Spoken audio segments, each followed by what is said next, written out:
आणि आभार आणि अध्यक्षीय भाषण आणि आभार अशा प्रकारची एक रूपरेषा असली पाहिजे. त्याचबरोबर कुठलाही कार्यक्रम त्या ठिकाणी सुरू होताना अगोदर सरस्वती मातेचे पूजन, त्याच्यानंतर प्रास्ताविक, मग त्याच्यानंतर विद्यार्थी मनोगत, शिक्षक मनोगत, त्याच्यानंतर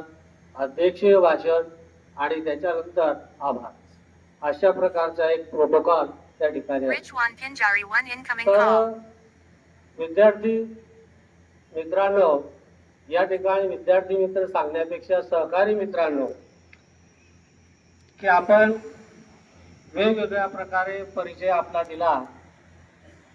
की त्याच्यामध्ये काही विद्यार्थी, काही जे काही माझे सहकारी आहेत उशिरा आले, काही उठून या ठिकाणी आले नाहीत, पूर्ण असा परिचय सगळ्यांचा झाला नाही. हे एक मला खेद आहे की याच्यामध्ये बरेचसे विद्यार्थी आहेत चेहऱ्यामध्ये